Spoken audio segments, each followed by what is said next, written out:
2 Samuel chapter 14. Absalom returns to Jerusalem. Joab son of Zeruiah knew that the king's heart longed for Absalom. So Joab sent someone to Tekoa and had a wise woman brought from there.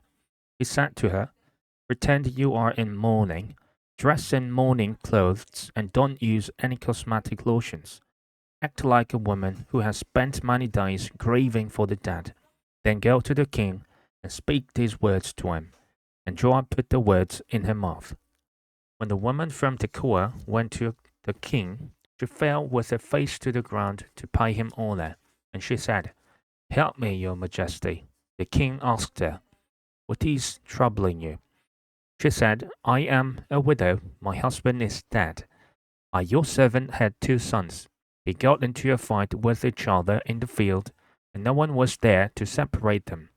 One struck the other and killed them. Now the whole clan has risen up against your servant. They say, 'Hand over the one who struck his brother down, so that we might put him to death for the life of his brother whom he killed. Then we will get rid of the heir as well.' They would put out the only burning coal I have left, leaving my husband neither name nor descendants on the face of the earth." The king said to the woman, "Go home. I will issue an order in your behalf." The woman from Tekoa said to him, "Let my lord the king pardon me and my family, and let the king and his throne be without guilt." The king replied, "If anyone says anything to you, bring them to me, and they will not bother you again."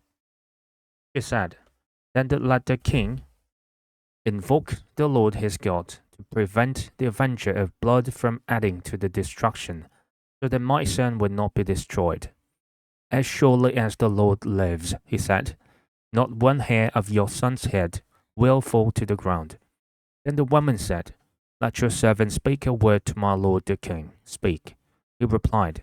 The woman said, "Why then have you devised a thing like this against the people of God? When the king says this, does he not convict himself? For the king has not brought back his banished son. Like water spilled on the ground, which cannot be recovered, so we must die. But that is not what God desires. Rather, he devises ways so that a banished person does not remain banished from him. And now I have come to say this to my lord the king, because the people have made me afraid. Your servant thought, 'I will speak to the king. Perhaps he will grant his servant's request. Perhaps the king will agree to deliver his servant from the hand of the man who is trying to cut off both me and my son from God's inheritance.'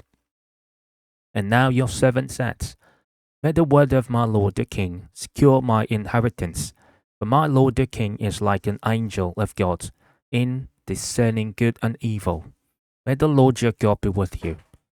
Then the king said to the woman, 'Don't keep from me the answer to what I am going to ask you. Let my lord the king speak.' The woman said. The king asked, 'Isn't the hand of Joab with you in all this?'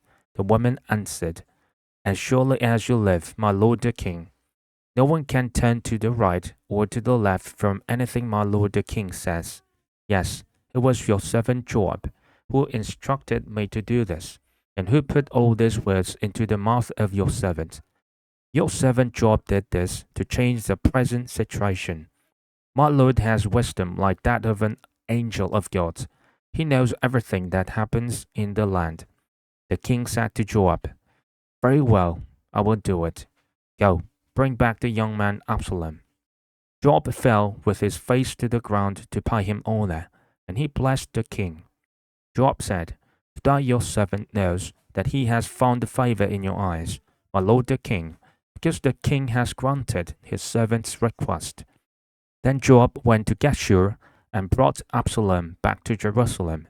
But the king said, 'He must go to his own house. He must not see my face.' So Absalom went to his own house and did not see the face of the king.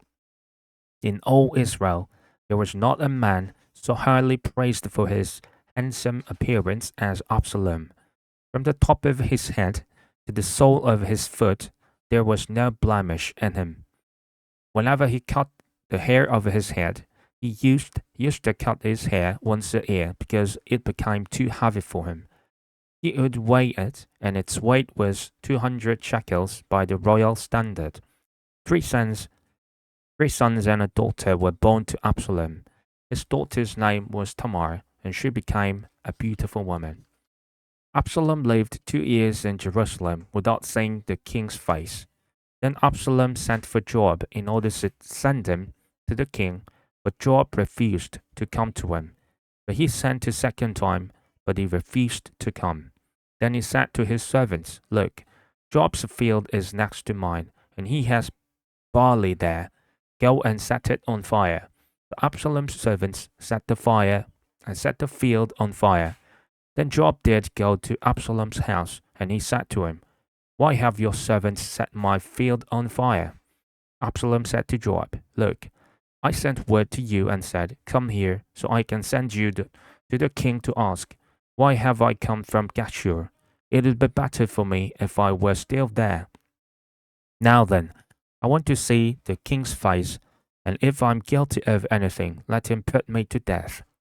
So Joab went to the king and told him this, and the king summoned Absalom, and he came and bowed down with his face to the ground before the king. And the king kissed Absalom. 2 Samuel chapter 15. Absalom's conspiracy. In the course of time, Absalom provided himself with a chariot and horses, and with 50 men to run ahead of him. He would get up early and stand by the side of the road leading to the city gate.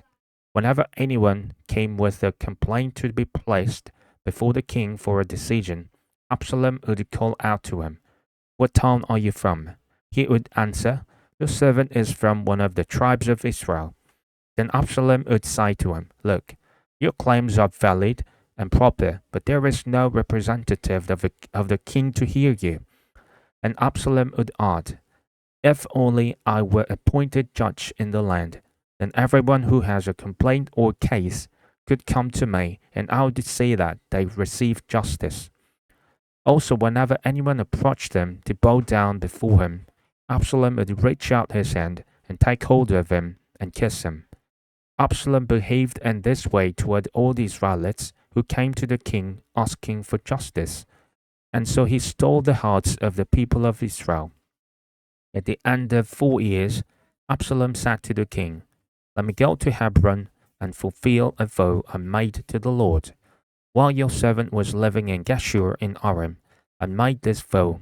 If the Lord takes me back to Jerusalem, I will worship the Lord in Hebron. The king said to him, Go in peace. So he went to Hebron. Then Absalom sent secret messengers throughout the tribes of Israel to say, As soon as you hear the sound of the trumpets, then say, Absalom is king in Hebron. 200 men from Jerusalem had accompanied Absalom. They had been invited as guests and went quite innocently, knowing nothing about the matter. While Absalom was offering sacrifices, he also sent for Ahithophel, the Gilonite, David's counselor, to come from Gilo, his hometown, and so that the conspiracy gained strength, and Absalom's following kept on increasing. David flees. A messenger came and told David, The hearts of the people of Israel are with Absalom. Then David said to all his officials who were with him in Jerusalem, Come, we must flee, or none of us will escape from Absalom. We must leave immediately, or he will move quickly to overtake us and bring ruin on us and put the city to the sword. The king's officials answered him, Your servants are ready to do whatever our lord the king chooses. The king set out with his entire household following him, but he left 10 concubines to take care of the palace. So the king set out with all the people following him, and they halted at the edge of the city. All his men marched past him, along with all the Kerethites and Pelethites, and all the 600 Gittites who had accompanied him from Gath marched before the king. The king said to Ittai the Gittite, Why should you come along with us? Go back and stay with King Absalom. You are a foreigner, and an exile from your homeland. You came only yesterday, and today shall I make you wander about with us, when I do not know where I am going. Go back, and take your people with you. May the Lord show you kindness and faithfulness. But Ittai replied to the king, As surely as the Lord lives, and as my lord the king lives, wherever my lord the king might be, whether it means life or death, there will your servant be. David said to Ittai, Go ahead, march on. So Ittai the Gittite marched on with all his men and the families that were with him. The whole countryside wept aloud as all the people passed by. The king also crossed the Kidron Valley, and all the people moved on toward the wilderness. Zadok was there too, and all the Levites who were with him were carrying the ark of the covenant of God. They set down the ark of God, and Abiathar offered sacrifices until all the people had finished leaving the city. Then the king said to Zadok, Take the ark of God back into the city. If I find favor in the Lord's eyes, he will bring me back and let me see it in his dwelling place again. But if he says, I'm not pleased with you, then I am ready. Let him do to me whatever seems good to him. The king also said to Zadok the priest, Do you understand? Go back to the city with my blessing. Take your son Ahimaaz with you, and also Abiathar's son Jonathan. You and Abiathar return with your 2 sons. I will wait at the fords in the wilderness until word comes from you to inform me. So Zadok and Abiathar took the ark of God back to Jerusalem and stayed there. But David continued up the Mount of Olives, weeping as he went. His head was covered, and he was barefoot. All the people with him covered their heads too, and were weeping as they went up. Now David had been told, Ahithophel is among the conspirators with Absalom. So David prayed, Lord, turn Ahithophel's counsel into foolishness.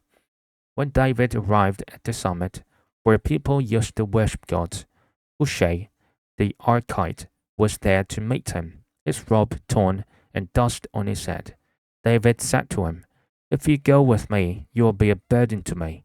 But if you return to the city and say to Absalom, Your Majesty, I'll be your servant.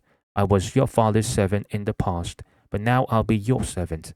Then you can help me by frustrating Ahithophel's advice. Won't the priest Zadok and Abiathar be there with you? Tell them anything you hear in the king's palace. Their 2 sons, Ahimaaz, son of Zadok, and Jonathan, son of Abiathar, are there with them. Send them to me with anything you hear. So Hushai, David's confidant, arrived at Jerusalem as Absalom was entering the city.